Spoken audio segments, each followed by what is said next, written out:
Welcome to Dr. Matt's Metabolic Kitchen. I'm Rishi. And I'm Jiva. Today is a very special day for our channel. We started this channel a year ago to create awareness of Dr. Matthew C.L. Phillips' metabolic strategies in treating lifestyle disorders. Dr. Matt is a world-renowned neurologist, a trailblazing clinical researcher from New Zealand, and the inspiration for our channel. Joining us today at the Symposium for Metabolic Health in San Diego, California, is Dr. Matt himself. Welcome, Dr. Matt. Thanks, guys. It's an honor to be here. So let's get started. Dr. Matt, I know a lot of medical doctors who are predictably boring, but you have a variety of interests. When we found out that you go hiking, ride motorcycles cross-country, enjoy diving, reading, and even doctoring, we had to ask, what's one hobby that you absolutely love and cannot live without? Well, that's a good question. So I guess I would have to say, at this point in my life, riding motorcycles is the best one for me. I find it therapeutic. So some guys ride for speed, some guys ride for the rush. I ride for zen. So I try to focus on being aware each and every moment on the motorcycle and just live in the now. And I really find that therapeutic because it takes my brain away from any issues I might be having with the clinical trials or life in general temporarily. And it just lets me focus on the ride itself. So aside from your fascinating medical work, something else we love and hopefully share with you is Wanderlust. Of all the places you've been to, I know there are so many of them. What's the most intriguing one and why? And how do you pick your next destination? Do you just throw a dart on a world map? And a bonus question. What's your favorite solace in New Zealand? Okay, there's 3 questions there. So there's so many interesting places in the world, it really is hard to pick one. I guess I spent a fair bit of time in Colombia, so maybe 4 to 5 months there. I found that to be a fascinating country, full of diverse geography and different kinds of weather. Wonderful, vibrant people. It had a little bit of danger, which I like because it keeps you sharp, keeps your brain aware. But it also had a lot of nice things to do. And of course, one of the highlights of Colombia was you could find excellent coffee. How do I pick my destinations? I always make sure I try to go to a country I have never been to. And the reason is I think the brain does well when it is exposed to novel situations. And so I want to try and confuse my brain periodically to try and keep it sharp and again focus on awareness. When you're in a new environment, you have to pay more attention. You have to learn the rules of the new country, both the spoken and unspoken ones. And how do I find solace in New Zealand? I probably find that on the motorcycle, but I also find that trekking. So there are a few hikes that I like to do in New Zealand, one in particular that is in a very quiet forest, and I find there's one spot in particular on that hike that I always stop at and just sort of might meditate for a little bit or just take some time to appreciate the stillness of nature. We have some more fun questions to ask you, but in the interest of time, we'll make it a little rapid fire. You ready? Go for it. All right. What is your favorite recipe from the metabolic therapy plan? I like the Mediterranean salad. I do modify it though by throwing in 300 to 400 grams of smoked salmon, and I double the olive oil content. What is the riskiest or most dangerous thing you've ever done? Oh boy. There are a few incidences in life where I'm lucky to have gone through. I guess one would be when I was about your age, Rishi, when I was, I guess I was 17, 18 years old. I went with one friend into an abandoned mine near my hometown of Terrace, British Columbia. And this was an abandoned mine up in the mountains that had been shut down for many years. It was boarded up. We broke down the boards and went into the mine. And I was very interested in mapping the mine from the inside out because I could not find a map. And we ended up exploring that mine, and there was a lot of old wooden ladders that were sort of 50 years old and not very safe. And, you know, a couple of them were 150 feet in length sort of thing, and very enclosed shafts, so if you were claustrophobic, it would not have been a good thing. Water up to our knees, particularly in the lower shafts. And, you know, just exploring that thing, at the time it was an adventure.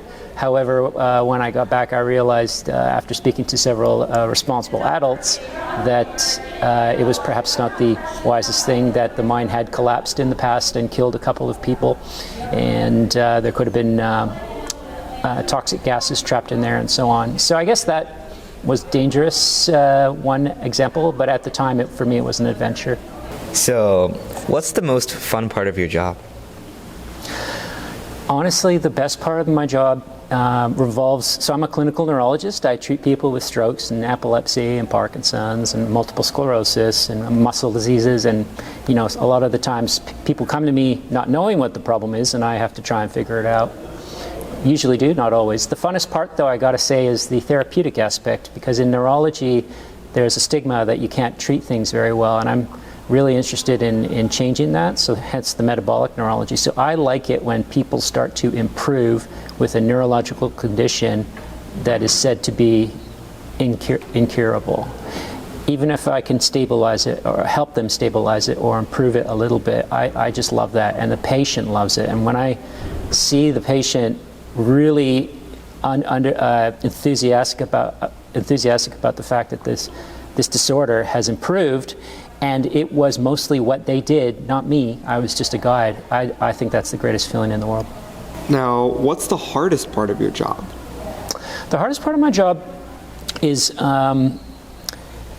working in the medical system, where the dogma is that what we do in hospitals is really manage disease. The dogma is that we ought to manage disease, make people superficially better by improving their symptoms, mainly through medications. And that, if we do that, that is seen as we've done our job as doctors. However, I see that the main role of doctors should be to restore health, not manage disease. So it should be about health care, not disease care. And I would say a lot of my colleagues don't think that way. They just don't think about restoring health. Even though it might sound like a great phrase, if you really think about changing a disorder at its core, we don't really do that. And I find it very difficult that most of my colleagues don't think along those lines. So I'm constantly surrounded by this dogmatic atmosphere, and that's actually quite difficult when you exist within a body of ideas that you fundamentally disagree with day in, day out for years. It's actually not the easiest thing. You have to be a very stubborn person to resist it. So, what was your proudest moment as a child? Proudest moment as a child? That's a hard one, Jiva. Oh boy, I guess I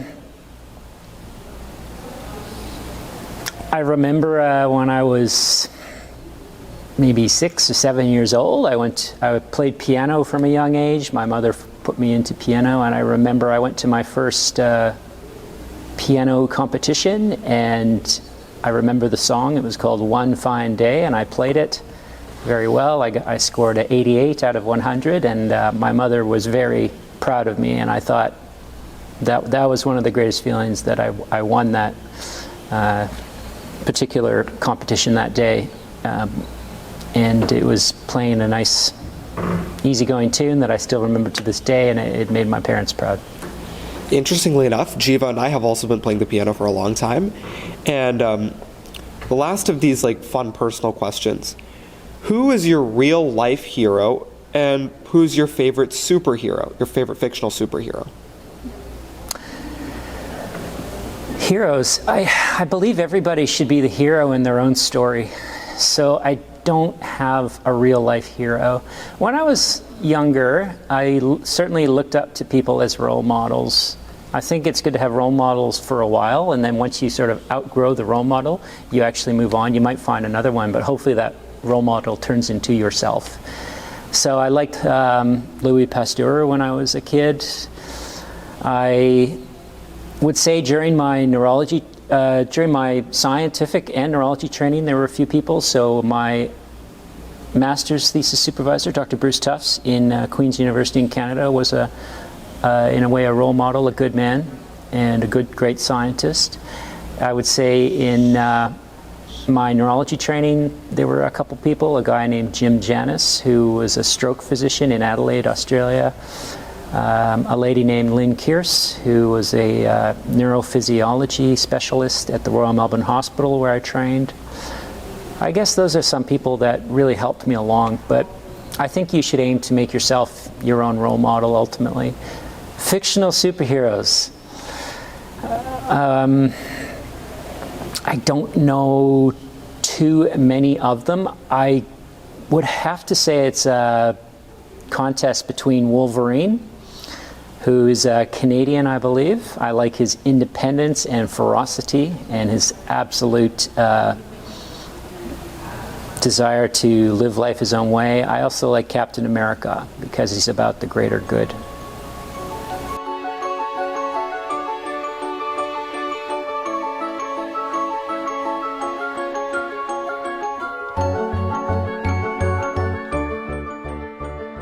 All right, so now we've reached the metabolic questions. So, Dr. Matt, when did fasting, keto diets, and other metabolic therapies become a part of your life? Well, I was learning, I graduated from the Royal Melbourne in my neurology training at the age of 38. And I was traveling and working, as you guys know, for 3 years. I guess I learned about fasting and ketogenic diets during those 3 years. I don't remember the specifics, but I remember looking at YouTube videos. Some of the guys speaking at this conference were there on those videos, and just doing my own research. So I learned about them, and then I didn't actually start my first multi-day fasting. So it was a 2-day fast in Myanmar, actually, in 2015, so I was 40. And so I did my first 2-day, and then I built them up to 7 days over the next few months. And then I wouldn't say I started a hardcore devoted fasting ketogenic diet protocol on myself until 2016, so 7 years ago, at the age of 41. And since then I've been very adherent to that. So if you had to give a 1-minute elevator pitch for metabolic strategies to a teenager, what would you say? Okay. Well, teenager is a unique population that I do not see too much in my own practice as an adult neurologist. But I would say, to be honest, the best thing is not directly metabolic health. Focus on your purpose or mission in life, particularly if it's a young guy, young man, because you need to start figuring out what you want to make of yourself in this life. There is some evidence even that positive thoughts alone can influence the mitochondria and your metabolic health at a fundamental level. So if you work hard at something and do it in a disciplined fashion and just keep working on it and try to figure out what you like and what you don't like and focus on that, I would say that is the best thing. Other than that, for metabolic health, I would say eat once or twice a day, so get some intermittent fasting going, and I would argue that it would be good to be low carb. So make sure you have a nice nutrient dense diet that's preferably low carb. As a teenager, especially if you exercise, you can bump up the carbohydrate load considerably post-exercise periodically. That's fine. But if you do those 3 things, focus on your mission, do some intermittent fasting, and make sure you have a proper diet, then I think that's a great start. So, leading into the question on intermittent fasting, how safe and effective do you think are OMAD and periodic fasting for young adults? Okay, so OMAD, or 1 meal a day, is very safe and very effective. And it's It can still be screwed up. Some people do mess it up, but if you do it properly, it's great. I think it's the chronic press, the chronic 23-hour a day fasting that over time, over years, will really add up to major health benefits. And I think if you want to restore your mitochondria biology, that is a very, very good way to do it. And it's very easy to do once you get into it. There's no reason not to do it. There's no cost reason that you can't do it. There's really no I'm too busy reason that you can't do it. It actually is beneficial for those things. So yeah, I would say that's okay. Now the periodic fasting, so the sort of over 2-day fast, those longer ones, I'm not sure everyone needs those. So I'm trying to treat people with serious disorders. That's where I utilize those sometimes. But they can be done very poorly, and some people have trouble and think that it's the fast itself that's the issue, but actually they've done it incorrectly, usually. And so I would say only some people need those, and they can have a great benefit, I think, great power in those longer fasts, but there has to be a reason for doing them. So in our minds, this conference couldn't have come at a more pressing time. Just this week, the Washington Post reported that cancer among young Americans, particularly women, is climbing at faster rates than ever before. The article further states that research so far has been focused on the older population, just as you said, and we are just beginning to study the trend in younger populations. You've done extensive research into metabolic strategies in advanced cancer. What have you observed, and what would you recommend for someone who is at risk or having been just diagnosed with cancer? Yeah, so that's a good question, Rishi. I would say there are two theories of cancer. One is the somatic mutation theory of cancer, that it is ultimately caused by genetic mutations. I don't think that theory is correct for most cancers. So 90% of cancers are sporadic. And I think they are mainly disorders of mitochondria, impaired mitochondria biology or mitochondria dysfunction, if you want to use a simple term. And so again, it comes back to the three things I would recommend for teenagers. I would say intermittent, actually no, I would say very good to have a mission or purpose, but if you really are interested in avoiding cancer, then the intermittent fasting would be number one. A low carbohydrate diet would be number two, for obvious reasons. Carbohydrate restriction being one of them, because cancer feeds primarily on glucose, as you know. And the third thing I would say would probably be maximize your sleep. Give yourself ample sleep time every night, because impaired sleep can be a risk factor for cancer too. So I would say those things. Dr. Matt, we know you practice what you preach. You strictly follow fasting and OMAD protocols wherever you go. So how do you pull that off?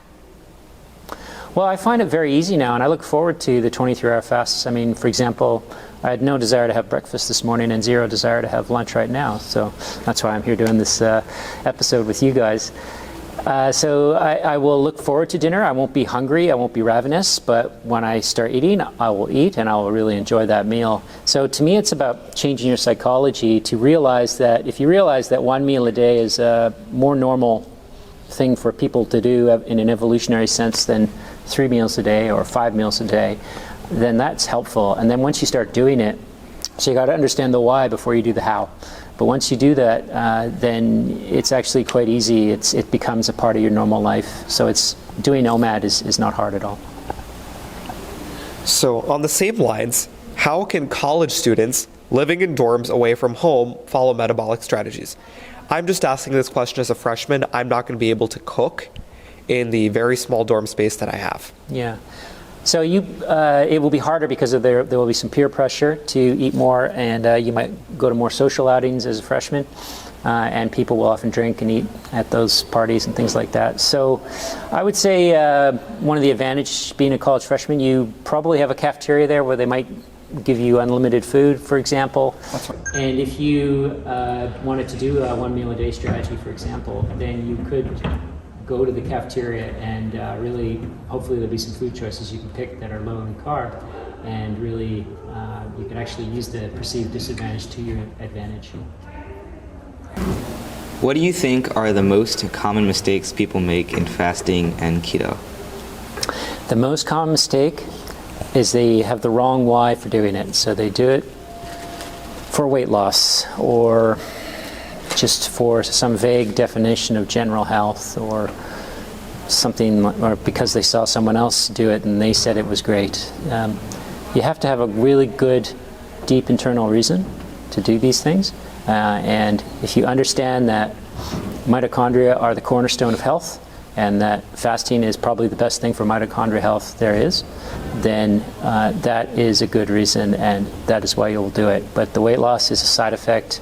Any cognitive benefits is a side effect. Any other benefits on your lifestyle are really side effects. It's about seeing that the essence of human beings is mitochondria, and you want to nurture those and make those as good as you can, because they are you.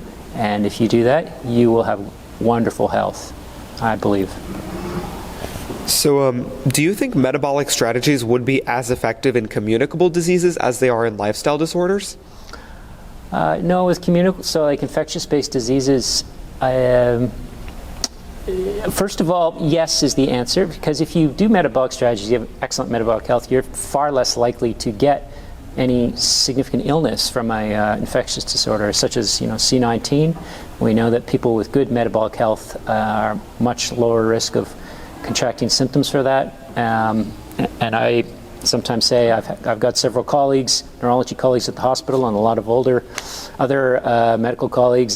Some of them have been sick 2 or 3 times. Almost everyone's been sick at least once, taken days off work because of C19. I haven't taken a single day off work because I haven't had any problems, and I'm pretty sure that I've had exposure multiple times. So it can prevent the communicable diseases, because if you have optimized mitochondrial function, ergo immune system function as well, that's a good thing that will help you. Now, if you have the disorder already, they can help, I think, but sometimes if those disorders, if you have poor health and they run away on you, you have a sepsis, for example, bacteria all throughout your body, in your blood, then you need some antibiotics or something to tip the edge over. So they won't be sufficient in those cases. But people who get really sick like that are generally very unhealthy people. So what studies are you planning to undertake in the future? Well, right now we're doing this glioblastoma trial, which is several years long, and it's quite an ordeal. I've got a case study coming out, hopefully in a couple months, a patient with ALS, so most common form of motor neuron disease. It should be interesting.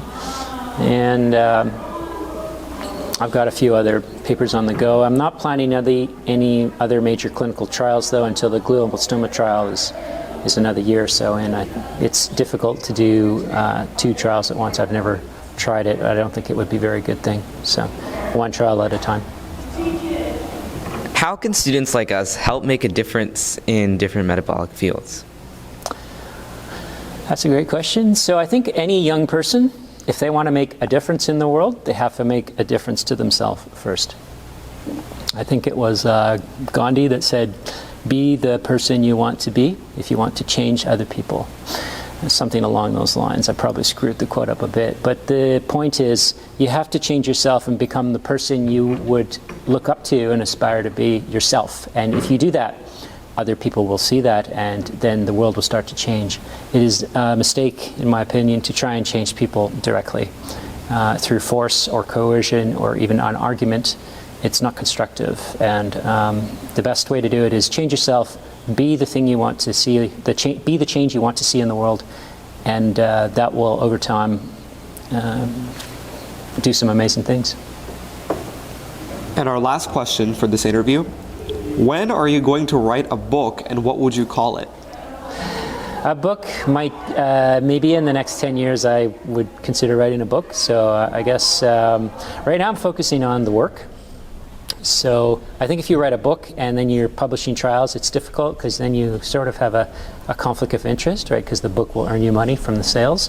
And if you're talking about the research in the book, then you sort of have a conflict of interest on your research, and I like having 0 conflict of interest. So I think a book is possible, but it wouldn't be for 5 to 10 years, I'd say. And what would I write on? I'd probably, at this point in time, write about how we can change the medical system to really become a true healthcare system and a health optimization system based on the restoration of mitochondria biology. So, Dr. Matt, thank you so much for participating in this interview. Thank you for your time. Thanks, guys. Thanks for having me.